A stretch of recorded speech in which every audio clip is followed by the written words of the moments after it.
this morning, especially for the talk. And they're more than welcome to stay as long as they want, or as short as they want. Plenty of chairs there, ladies and gentlemen, to have a seat. They're making a connection. Was it, who did you meet there? Terry Mohan, was it? Mohan? No?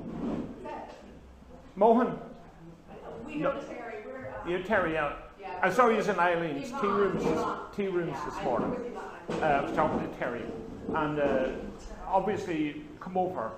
Most people who are here, now I know you're all rushing away.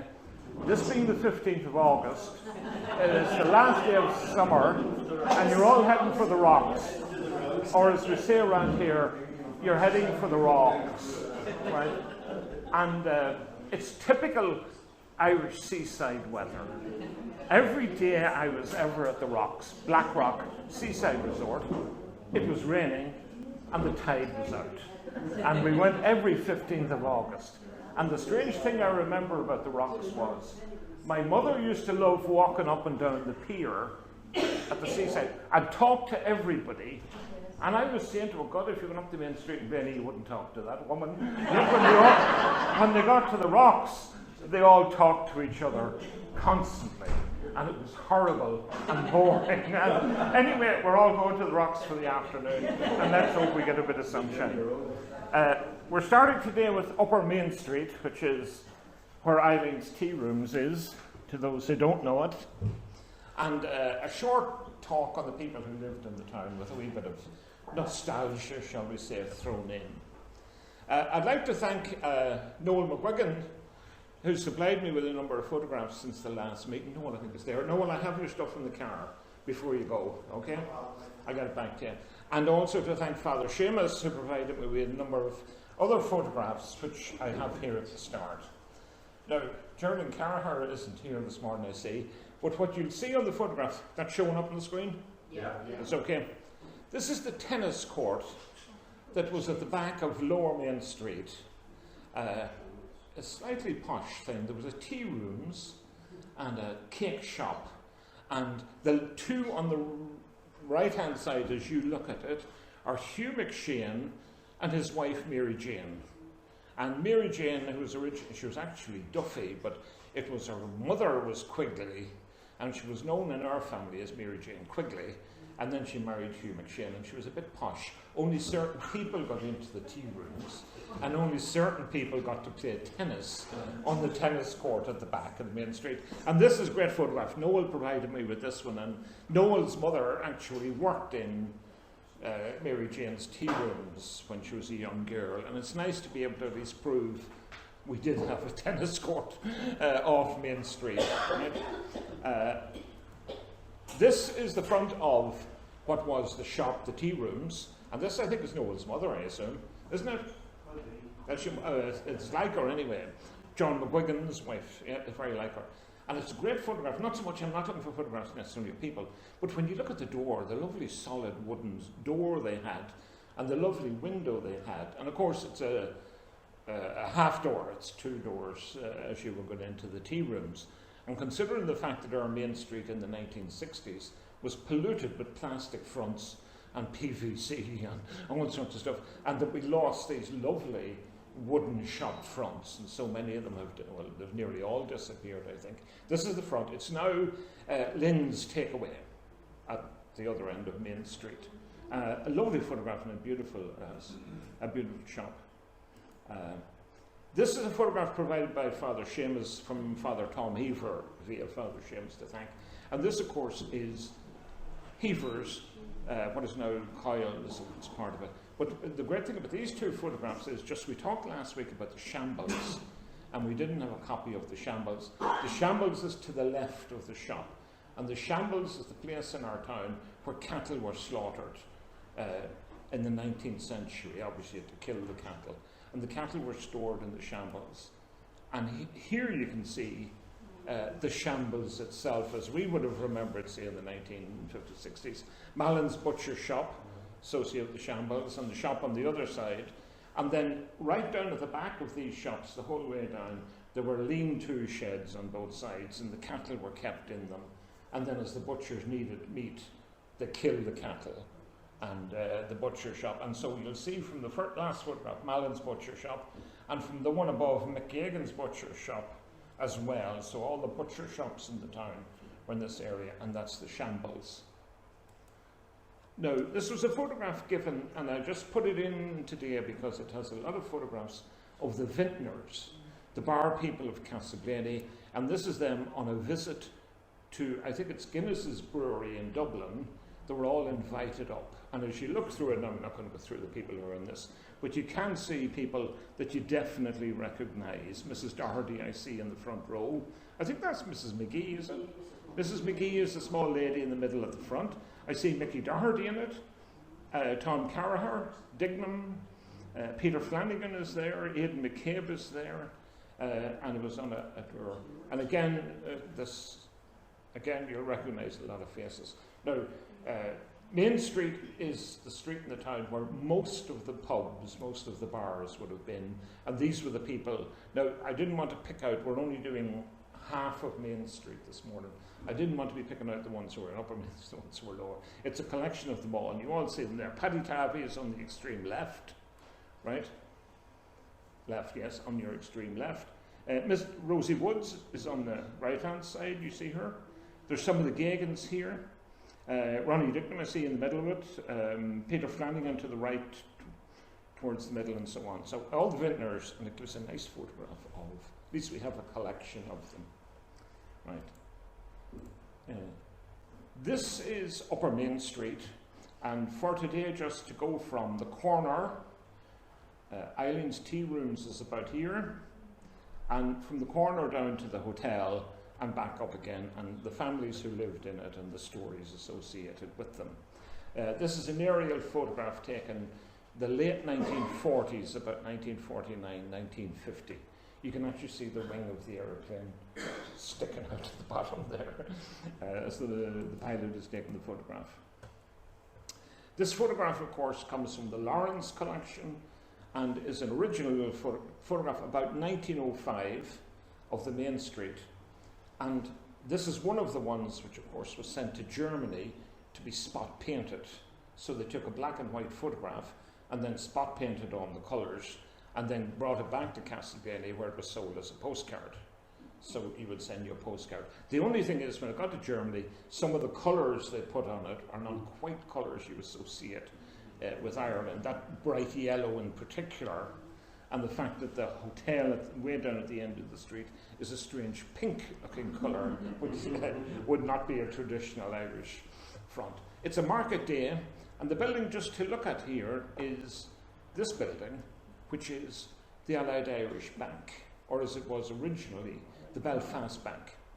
Now, when the sites on this side of the street were given out by Lord Blaney, unlike some parts of the town that when he gave out a site, and somebody leased a site, they would maybe build 4 or 5 houses on it, live in one of the houses themselves, and then rent the other 4 or 5 houses out to subleasees to make money. In fact, in some cases, they actually built 12 or 13 houses on the same site in the town. Now, that's quite common in Church Street and in Henry Street and in parts of York Street as well.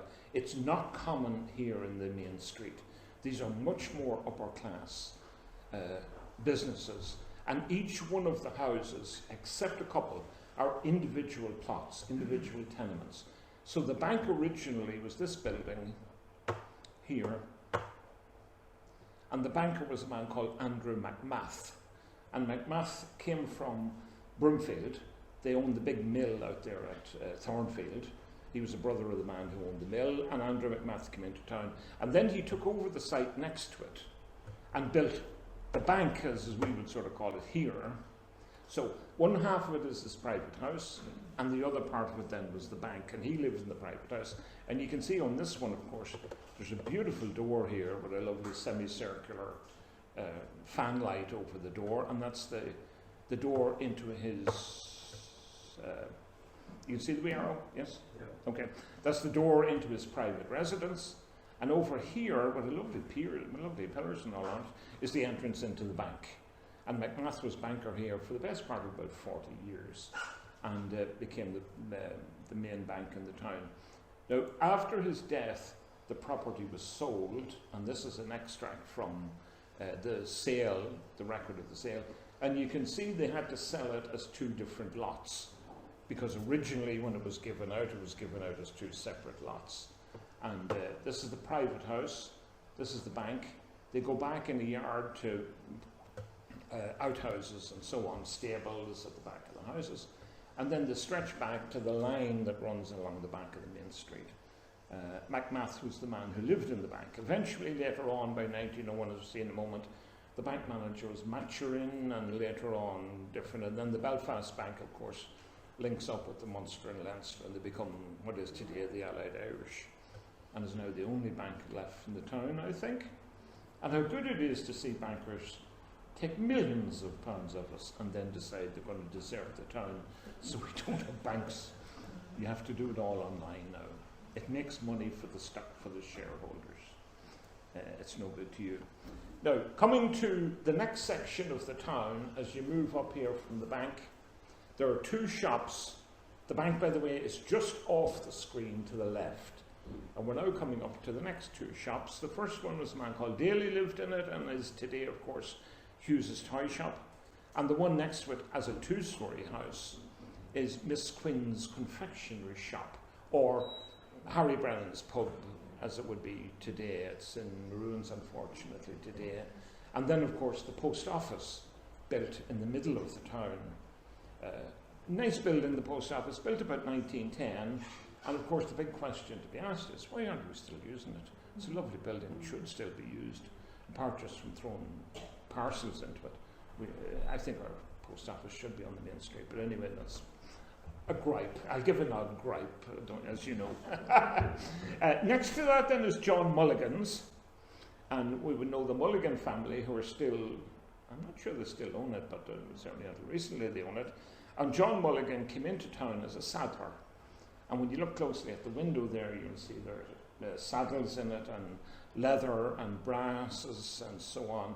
And Mulligan became a saddler, and the next one to it is a grocery shop, owned by a man called James Murphy, who I think is the Dole man. You remember Jim and Father Eugene Rudden Murphy in York Street? It is the same connection of theirs anyway. And they had a grocery shop in the main street. And the next shop, as you'll see in a moment, was Sloane's, who was a printer. And of course they printed posters. When a circus came to town, they would print the posters. Although their main occupation was printing invoice books for shops. They would do a lot of printing. They didn't actually print books. It was more leaflets and posters and invoice books and so on. Mulligan's eventually, of course, took over the printers and became the printers in the town. And Pat McNeill worked for them, and still today, Pat McNeill's family are known as the Printer McNeills, because they were printers. Anyway, that's the buildings as you come down the other side of the street. The people who lived in the buildings, right, going from the very bottom upwards from the left, read from the bottom up. The first house is Henry Maturin, and Henry was the manager in the bank, right? He's living there with his wife Martha and one child, Jane. Now, I don't know where Maturin came from or left, but he was bank manager here for about 10 years at the turn of the 19th century. Next to him, Peter Daly had a shop, what is today Hughes's, the toy shop. And then Kate Quinn, she had a confectionery shop, which is in the photograph there on the left. The post office is not there in 1901. It hasn't been built yet. There were two houses where the post office is, right? And in the first one lived John Duffy. Now, these were small houses, very similar to Quinn's shop, okay? Two-storey houses. With his wife Roseanne, his children Patrick, George, James, Minnie, Roseanne, Susan, Frank, Maggie, and you start to wonder where did he put all these children when he had them in the house. Now, John Duffy was Richie Moore's grandfather, and John Duffy was a carpenter, and he lived in the house where the post office is today. In other words, it was the left-hand half of the post office. And on the right-hand side of the post office was Frank Burns, the tailor, who is my great-grandfather. And in that house, my grandfather was born. And this is all his children, his wife Elizabeth, and then Mary Ann, Elizabeth and Bridget Catherine. James, some people may remember as the solicitor in Market Square, and Catherine, or Katie, had the stationery shop beside the market house. The few of us who are old enough to remember it. One or two are nodding.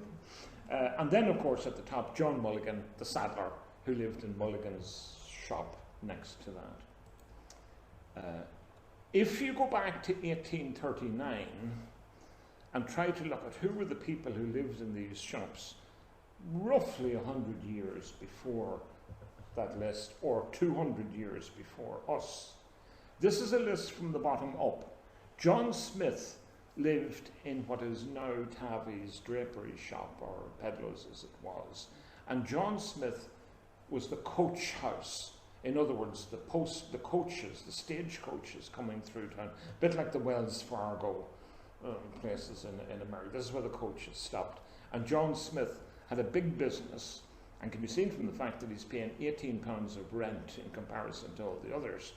And the coaches coming down York Street, coming from Dublin and heading off to Armagh or to Monaghan, stopped at, a lot of them stopped at John Smith's. He was the agent for it. The next one then, it says, 2 houses in progress of building. And that suggests that Harry Brannan's and Hughes's were only being built in 1839. And that house on the extreme left is a very typical house of the 1820s, 1830s. 2 stories, lovely square windows, perfect house. Then we have Patrick Flynn. Francis Boyd was in our house on the right-hand side of the post office. Francis Boyd was a publican. And then Quinn, Michael Ross. John Connell was living in the 3rd house over the next one beyond that. And John Connell was the Fenian, the IRA man, who was arrested in 1867 and taken away somewhere. Don't know if he was transported to Australia, or whether he just ended up in Kilmainham jail, but he never came back to the town. And the shops were then taken over by the Mulligans and so on. And Mary Gillan, who was in the next house beyond that, was a woman who was the blacksmith. Right? She was a female blacksmith, which was very, very unusual. Later on, her son takes over the business, William, and he's a blacksmith in that shop as well. So they're the people who are living in Main Street 200 years ago. The next list are the people roughly who were living there 100 years ago. And of course, you can walk up the street and see there's nobody living there today at all. There's a photograph from the Lawrence collection of about 1902, coming from, looking at it from the other side. And you can see here at the very end, this is the bank house, okay? That's the small bank. This is Ethne Hughes' toy shop. This is Harry Brennan's, it's still only 2-story. And here are the two-story houses that the post office replaced, okay? They're two-story, 2-bay houses. And in the second one of those, the one that's, sorry, this one is where my grandfather was born. I don't know who the man is standing here, or whether it's related to me or not, I have no idea. Mulligan's is now a 3-story house, right? As is the one next to it, James Murphy, and the one next to it was John Sloan, the printers, okay? So we're now coming down the street and showing the shops and the lovely shop fronts that were there, right? Now, as you're coming down the street, the strange thing is in your mind, and all you Blayney people are trying to think, what comes next? It's very hard to remember what houses are in a street till somebody actually shows you a photograph of it. The next shop here is, of course, sorry, a bit of room here. The next shop here, this one, has over the door Peter Corrigan.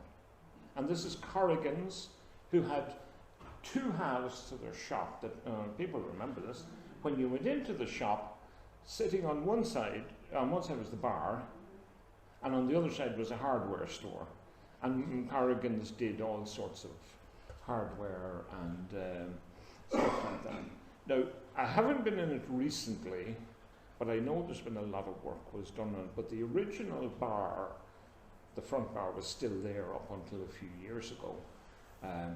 Now, what was very strange about that bar, it meant a lot to me as a sort of a nostalgia point of view, that my uncle, who was ordained a priest, right, about 1928-29, And down in our house there was a big party to celebrate him becoming a priest. But my grandfather was a bit annoyed with this crowd of people in the house annoying him.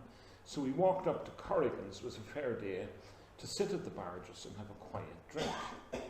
Now a farmer came into town who had never been in town much in his lifetime, but that particular day it was May, sun was shining, and he had 2 calves to sell.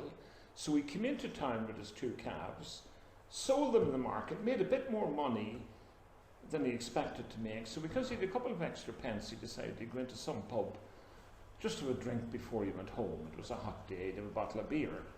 So he went into Corrigan's and sat at the bar next to my grandfather. And my grandfather looked at him and said, "You'll have a bottle of beer, a bottle of stout with me," as we would say, a bottle of Guinness. And the farmer agreed, so they shared a bottle of stout each, and then the farmer bought one back. So they had 2 drinks each, and my grandfather explained to him that his son had been ordained a priest in Maynooth the day before, and this was a huge thing, to meet a man whose son was a priest. The 2 men sat at the bar talking for about a half an hour, and then split up, and off they went. And the farmer went home to tell his whole family he'd met this man whose son was a priest. It was a huge thing. The other man was my other grandfather, my mother's father, and that was the only time ever my 2 grandfathers met. They met sitting at Corrigan's bar, and so I hope that bar is still there. Anyway, that's beside the point. You can see here the whole Corrigan family, and again, that's a small building, right? That's the pub there, Peter Corrigan. There's Peter and his wife Mary, and then there's Francis, Florrie, Francis, Leo, Teddy, Eva, Mary, Peter. And people will remember all of these. Kevin isn't even on it, and possibly not even born at that stage. The Corrigans had a very, very big family, and they built up a really good business and become one of the great businesses in the town. Now, for our American cousins, very quickly to explain to you, the famine came to Ireland in the 1840s, and the famine is known as the Great Hunger. We don't refer to it as the famine. It was called the Great Hunger. And before the famine, the countryside was well populated, and people at night would go to visit each other's houses and do sing songs and play fiddles, and it was a time of even great poverty, but also great music. But then the famine came. A million died, a million emigrated off the going around the countryside. The 1850s and the 1860s is known as the Great Silence, because the music had stopped. The singing had stopped. It's a period of total depression. And the people who had gone through the famine didn't talk. They didn't celebrate. It was total depression in the country. But by 1870, roughly, the generation after the famine, we talked today about Generation Z and baby boomers and all the different generations. There was a generation that grew up after the famine. And by 1870, these people are now 20, 22, 25 years of age, and they're starting out in their lives. So the question is, what are they going to do? Now, on a farm, after the famine, a number of the neighbouring farms, particularly the little 2-acre and 3-acre plots, those people have all died. They've all emigrated, they become available. So farmers in the countryside can make their farms a little bit bigger. So a family who had 5 acres before the famine maybe now have 15, 20, 25 acres after the famine. And because of a big enough farm, they do mixed farming. They grow potatoes still as a subsistence food, but they also now can grow oats, because they have enough room to set aside 3 acres for oats. And porridge now becomes part of our main diet, oatmeal, right? They also now have oats to feed a horse, so the horse can help them on the farm, and the horse can also take them on a cart to church on a Sunday morning. They're now a little bit better, and they can sell some of the oats in the market and make a little bit of money, and they can set another field aside for a few milk cows and sell the milk to the creameries, which are now beginning to grow up in Ireland, and they're getting their, what we call, the milk check. Every month they're getting money, and so they have a little bit of money in their pocket. And then they set aside land and they fatten a few calves that they bring into the market to sell, and now they've got a little bit more. So the farmers are now doing well because of little bits of money. And in 1870, they start to do one thing, which we talked about the last day. They start to knock down the little 1-story, 3-room houses they were living in, and they start to build 2-story farmhouses. And most of the two-storey farmhouses on this side of the country were built in that 1870s, 1880s period. But the farmers now have a bit of money. They don't divide their land anymore. But he's stuck with 8 children. What's he going to do with his 8 children? The eldest son gets the farm. Okay, so he's all right. He's got a wee bit of money. The eldest daughter has to stay at home. She becomes the maiden aunt. She used to stay at home to mind the parents as the parents get older. But also too, when her brother gets married, his wife's going to be pregnant every year for the next 20 years. And she's going to need another woman in the house to help her. So the maiden aunt, this eldest daughter, has to stay at home and work in the house. And we all know in all our families, we all had maiden aunts, well now new maiden aunts in different families. What happens to the second son? There's no land for him. He comes into the town. Because they've got a bit of money, there's hardware shops opening, there's ladies' draper shops, milliners. The man who's got the money, the farmer, is buying nice hats for his wife and nice dresses for his children, and he's buying nice cutlery for the house and tables and better furniture. So we need shops in the town. And in the 1870s, people start to come into the town, the second sons of the families in the country, and they start opening shops. And if you go along all this street, the Dailies, the Duffys, the Burnses, the Mulligans, the Corrigans, the Dailies on down here, all come into the town and open up businesses in the 1870s because they're the after-famine generation. So they live. Now they need wives as well, so the daughters at home marry farmers and marry the businessmen in the town. What happens to the third son? Priest. He becomes a priest or a Christian brother. If they have enough money, they send him into the church. And the next daughter gets stuck in get thee to a nunnery. She becomes a nun. So they're now supporting the church. They also spend a lot of money in church building. And those new neo-Gothic churches like Ballybay and Carrickcross, not Glenny, but Carrickcross, Broomfield, were all built in that period, 1870 to 1880. And of course, this diocese becomes obsessed with building St. McCartn's Cathedral in Monaghan, which takes about 30 years to build, and about 10 men fell off it and were killed during the building of it. But a huge outbreak of not only of church building, school building. The nuns come into the town, the teaching orders, secondary schools, and the next thing they want is a university. The British government won't give them a university until John Henry Cardinal Newman comes to Dublin, and he opens the Newman University, which becomes the Catholic University, which of course today is UCD. And now Catholics not only can get a secondary education, but they can get a university education and become doctors. And suddenly, the generation after the famine is moving up. And these businessmen who come into the town are the basis of that. And they move into politics, they found the GEA, they're into sport, they're into everything. There's a new, vibrant generation who've come out of the Great Silence and do create a boom in our towns. However, he still has more children in the family, having got rid of one to the church and another one into business. And what happens to the other 4 or 5 of them? They emigrate to America. There's nowhere else to go. So off they head. A lot of people from here, and funny, I was talking to 2 yesterday, and they were from Illinois. A lot of people around this area seem to end up in Indiana, Illinois, Chicago, rather than staying in New York or Boston. They went on out to the Midwest, and you find a lot of them. And if you go to a place called Kankakee in Illinois, and you've all heard the name Kankakee, it's in the Willie Nelson song, The City of New Orleans. He says, the train pulled out from Kankakee. Go to Kankakee, there's Burnses on every street in Kankakee if you want to go that far. And as I say, the younger children, the 4th, 5th, 6th, 10th, down to the 15th child, had no option but to go abroad. And they bought their one-way ticket to New York, and off they headed. So I'm sticking now with the businessmen of the town. Sorry. If you go on up the town, you see Peter Corrigan. John Daly was in what is today the Connerbury Inn, and John Daly was a baker and had a shop there. And of course, Aidan McCabe, I think, is connected to those. Is his wife connected to the Dalys, those Dalys? But anyway, sorry? Aidan's wife was McGinnity from Ballybay. All right, well, maybe there was some connection, I think, with the Dalys. They were there. But anyway, he had a bakery, which is this shop here, and confectionery and so on. The next one then belonged to a man called Felix Connolly. Later on, of course, James McMahon. It was a draper's shop.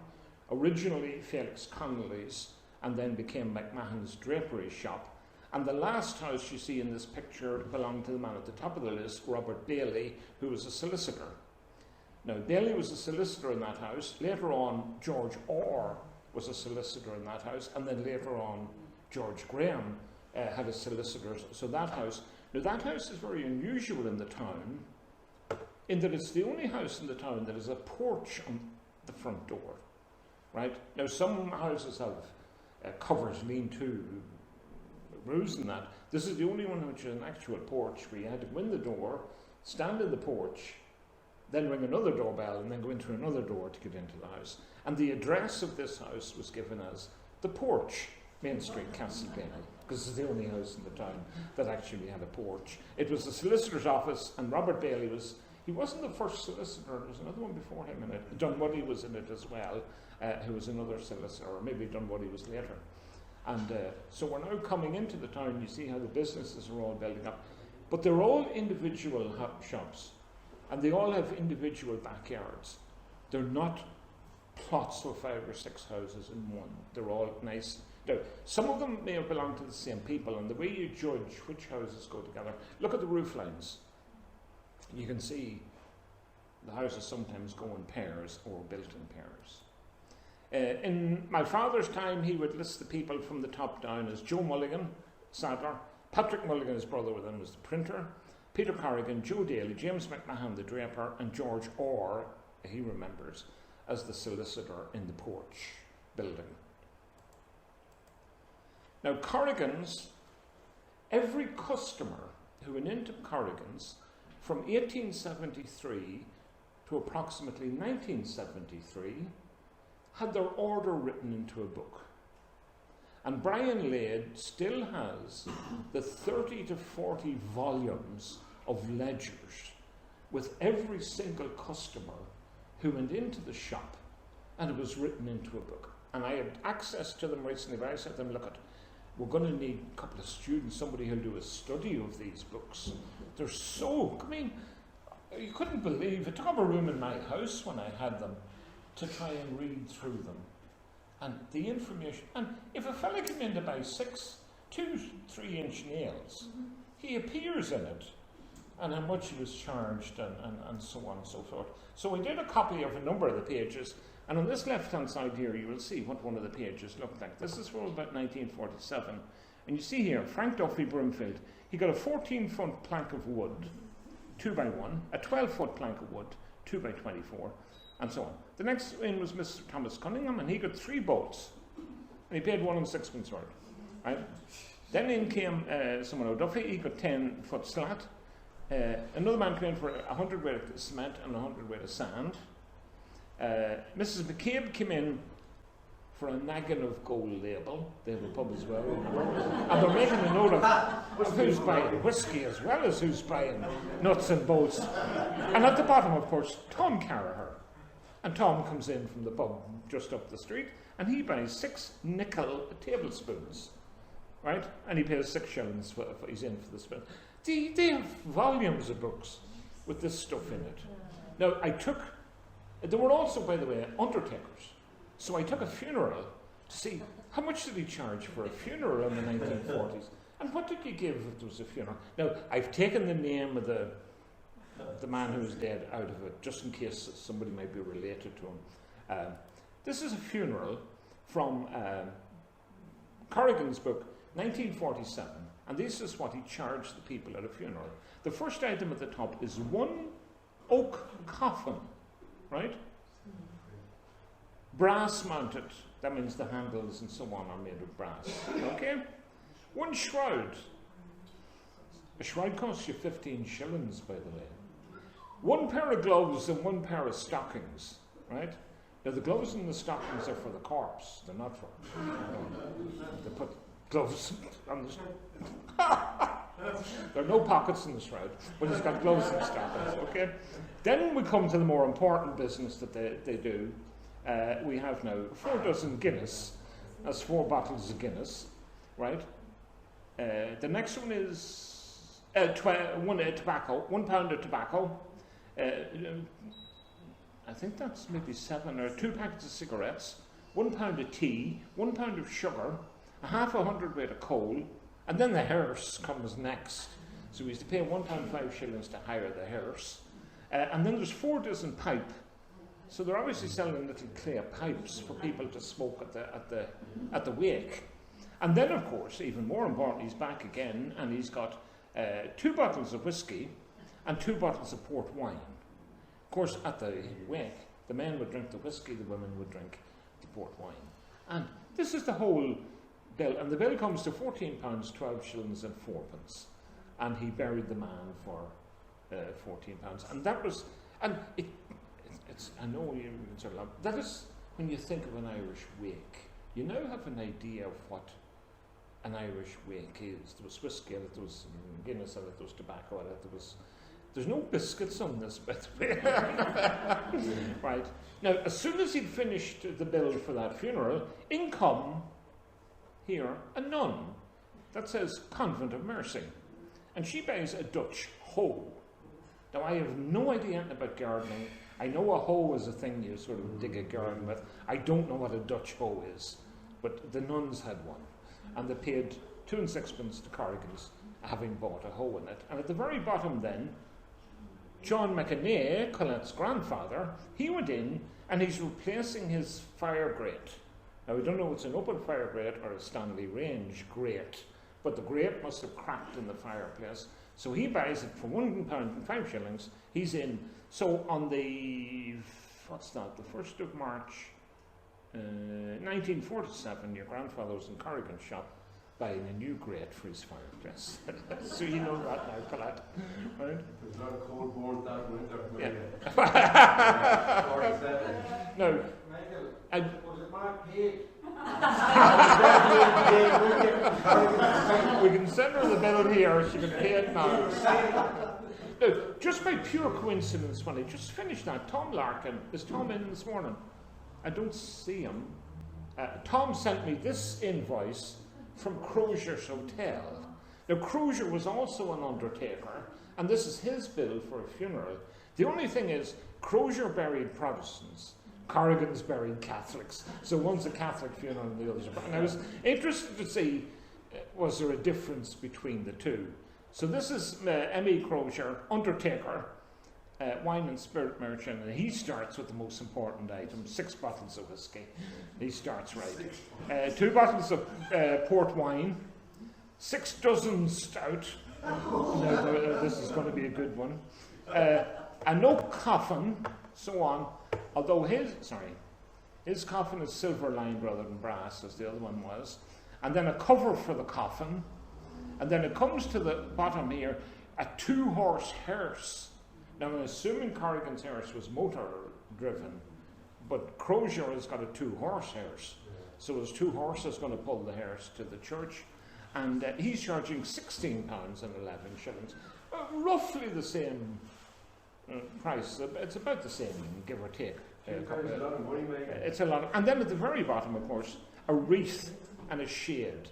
Now, the Catholic funerals generally in those days didn't have major wreaths. They didn't put flowers as much on graves as certainly they do today, and wouldn't have a wreaths. But the other one has a wreath on it, so there's going to be a wreath on the coffin or on the grave when they eventually bury him. And the stamp on it shows that it's been paid for stamp duty, so they did pay for that. Again, we took out the name of the person who died. I didn't want people to think it could be a lot to them. So it's nice to... There's no difference between the two. They're all drinking whiskey, they're all drinking port wine, and they're all drinking stout. And, it's more important than... And the poor guy in the box is forgotten about. You just leave him there till you finish the whiskey, and then you bury him. Michael, is there any mention of the slate? People putting stuff on the slate? Not really. Most of them are paid and money written in it, yeah. There's no slates. You couldn't have a slate in a pub, by the way. You know, you had to pay for drink. It was illegal to buy drink now. The Corrigans themselves, and this, Pax I think found this one, did you? This is an obituary for Patrick Corrigan, who was a brother of Peter Corrigan, who owned the pub. And Patrick Corrigan died in a place called Utica, which is in New York State in America. And this is his obituary, and the obituaries are all very interesting. That Patrick was only going to read it all and give it all. He died of pneumonia in Utica. This is about 1885, here, 1890s maybe, 1890s. And he was born on St. Patrick's Day, 1863. He's a brother. He spent a few years in Montana. In fact, quite a lot of people from here spent time in Montana because of a man called Hugh O'Daly, who was an uncle of Canon O'Daly's we had here at one stage.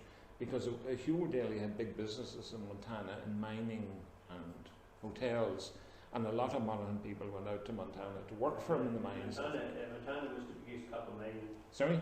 Montana had the biggest copper mine Yes. in the world at that time. Yeah. Butte and silver or whatever. But anyway, that and something like 3,000. The town of Butte. Yeah. At the turn of the century, it's something like 3,000 census and about 3,000 Irish people living in it. Living in it, But yeah. the four managers Yeah. of that mines, like there was other mines, but Yeah. the four big managers was all Irish. Yeah. And one was from Carrick anyway. Yeah. And that's the Yeah. reason why there was Carrick people, there was a lot of There was Carrick people. Well, O'Daly came from Box, which is on the Lahagish Carrick Road, right? It was actually in the parish of Annamullen. The first man was a cabin man. Yeah, and the yeah. next man- And O'Daly was out there, and what O'Daly did was, he sent a lot of money home to the Fenians, right? And he came home himself, and one Sunday morning went to Mass in Listunan, and then the police came looking for him, and he had to rush away and get out before he was arrested. And the man who got the money at this end was Canon O'Daly, whom we knew as our parish priest. He was the link to all this money coming home for the guns, for rebellions and one thing and another. Anyway, when you go through somebody's obituaries, they're great things to read. If you read at the bottom further on down, you will see that Patrick Corrigan had 4 brothers. Peter, who was here in town. Edward, it says Castleblayney, but I think he's living on the farm. The Corrigans originally came from Lara, in Broomfield Parish, that direction. And but he has 2 other brothers, Joseph and John, who are both living in Utica in New York, so they both emigrated as well. And then he had 2 sisters, Mrs. Edward Carville of Castleblayney, and I think that's the Carville on the Orem Road, is it? Carville's there as you go out the road. I think that's who it is anyway. And then there's a Mrs. Charlie Gallagher. Now this is not the later Mrs. Gallagher, Brian Charlie Gallagher's mother, you know, from Quidhill. One of the later Corrigans married. I don't know though if this Gallagher is related to the Quidhill Gallaghers, but maybe they are. She's Mrs. Charlie as well. But she's still living in Anaconda in Montana. So obituaries give you great information about families. And we come on down now to this side of the street, and this beautiful photograph here, right, this one, is Dignam's pub as we know it today. Now the strange thing is about this pub is, today the pub is the lower half of the building, as you know. In those days the pub, Coleman's pub, was the upper half, where Burns' butcher shop is today, was the pub. And the building just below it was a solicitor's office, and a man called Dunwoody had a solicitor's office there. It's a 2-story building in 1905. It's a pub, and of course it was originally known as Twiball's Commercial Hotel, and the Twibballs owned it, and I'll come to the Twibballs in a few minutes. The next building, the bigger one here, this one, is the Credit Union House. And that house, as it is there, was built by James McWhatty. And we talked on the mills. McWhatty was the man who owned what is now Carville's Mill out at Drumleek. And he was a very rich man in the town.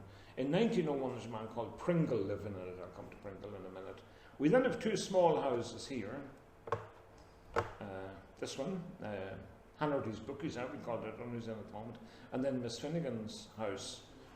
Both of those appear to be linked to one of the other houses. And then, of course, the Red House. The Red House, this is the fabulous photograph with the woman up on the top floor cleaning the windows. No question of her health and safety. She can fall if she wants to. Right? This is when Pringles were still living in it. Laverty's hadn't moved into it just yet. The next shop, Pete McMahon's Centra, is Fleming's. I assume that's Mrs. Fleming standing in the doorway. And her husband was a barber, as you can see from the red and white barber's pole that was outside the shop. So it's the barber's shop, right? And he's Fleming, and he's a brother of the Fleming across the street who owned the Central Hotel. And eventually the barber, for some reason, moves across the street to the Central Hotel. And the last house here, which doesn't exist today as part of, is closed up. This was Tommy McQuillan's. We'll do a bit more on Tommy in a minute. Now, just a note on Tommy. Tommy had a brother called Simon, and Simon lived at Corinchico, out near Cullaville. And Simon was a bit of an inventor. In fact, even if you go to the house today, you'll see he designed it somewhere the water from his well went into a tank in his attic, and he had run water through his house. And he was always inventing sort of things, this Simon boy. And even Tommy, we all remember Harry McQuillan, Frank's father, was always good. He had a bicycle shop and he repaired things. He was good at mechanical stuff. So Simon and Tommy applied to the Urban Council and said they were going to generate electricity on this site. They were going to put in an electric generator and they were going to light the town, and they could light the town for half what the other companies would charge them to light the town. So they began to discuss the Urban Council McQuillan building, and they decided not to take their offer. The reason they gave was it was too close to the hotel and the noise would annoy people, right? I think they were a wee bit worried that it mightn't work either. But anyway, Simon was an inventor, a senti-mad inventor. Now, the McQuillans are very strange surnames because before 1840s, their surname was McGuigan. And McGuigan around here was pronounced McGuigan, okay? And then in the 1850s, they decided to change their name, right? And they became Pigeon, okay? In the same way, there's a family in Shercock who are Fidgeon. There's still a name over the shop in Shercock today. So they now become Pigeons. They're still living on the same farm out in Corinchico, but they're John Pigeon or whatever they were called. And then they decided at some stage, when the Gaelic League got involved, to come back to become an Irish family again. They changed their name back. But they must have forgotten they were called McGuigans because they changed their name to McQuillan, which is a different name completely again. So they then became McQuillans. Now they're originally McGuigans, Pigeons, and that happens with a lot of families. That's the most extreme example I can give you of families changing names. Now, in 1901, the people in these houses from, if you read... Sorry? That picture 1901? About 1905, that period, yeah. It's in one of the National Library Lawrence collection. Now, if you read from the bottom of this list up, you're reading from Dignam's pub up to Pete McMahon's Centra. John Coleman was there. Now, the Colemans still today have a pub at Lara. Those of you who've ever been out drinking in it, small pub. It doesn't open too often, right? Now, Coleman's of Lara was very famous because if you walked more than 5 miles from your home, you were a traveller, and therefore you could call into a pub and they had to give you a drink. So all the boys in Blaney on a Sunday would walk to Lara to Coleman's, and because it's more than 5 miles from the town, they would get in and get a drink, and they would drive it, walking out to Lara. And my grandfather was tricked out there one day, him and Tom Byrne. This boy sold them 2 greyhounds, which turned out to be half greyhounds, half sheepdogs, and didn't run well. Anyway, different story. The next house up from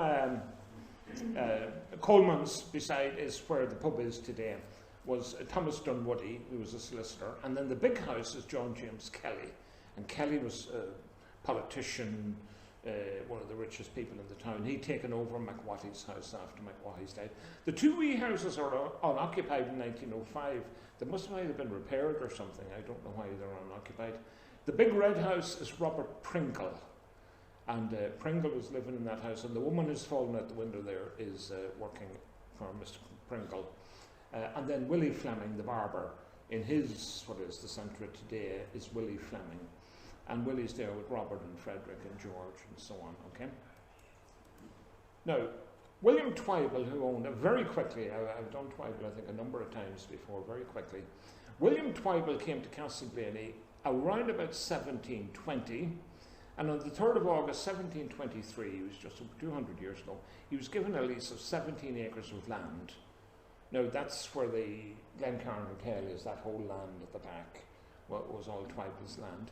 His lease was granted for 69 years and he built a tavern which was known as the Blayney Arms.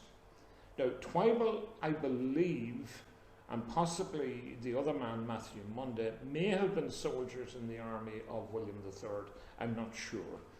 But they arrive in Blayney in the 1720s. Now Matthew Munday arrives in the town and he becomes an innkeeper as well, and he lives in the Centra supermarket, and he builds a tavern which is near enough next door to where Twybal was. And Matthew Munday, on the 2nd of August 1731, he receives his lease. He gets 4 acres of land at the back as well, and he pays a rent of 2 guineas, £2 2 shillings per annum. That's from the Castleblayney Rent Book of 1772, is available in Monaghan County Museum. Anyone who wants to see it, this information is all in it. Now, what makes it interesting here is poor Munday had no sons, so his name doesn't continue in the town, but he had 3 daughters. And when he died in 1742, this is his obituary from 1742, Munday, Matthew of Castleblayney, dated the 23rd of July 1741, but registered 13th of May 1742. His wife was Anne. His son-in-law was George Robinson. Now that's a direct ancestor of Eddie Robinson and the Robinsons of Calvin. And he's another son-in-law called Peter Griffin. I don't know anything about the Griffins. He's the husband of Elizabeth, daughter of Matthew Munday, and then his 2 other daughters, Mary Twybal and Martha Robinson. Martha's married to George Robinson, and Mary Twybal is married to William Twybal. So Mary Munday marries William Twybal in the pub next door, and they have a son, and they christen him Munday Twybal to retain the name Munday in the town. There's no boy called Munday, so he's Munday Twybal. He takes over the pub, which is Dignam's, and he's there for the guts of about 70 years, Munday Twybal running the pub. Eventually his son takes over the business in the 1820s, 1830s, and then gets a big job as the master of the workhouse, St Mary's Hospital up on the hill. And he gets a great government job in 1841 running the workhouse, not realising the famine is coming and it's not going to be as nice a job, I think, as he was getting. Now, some other members of the Twybals stay on in the town.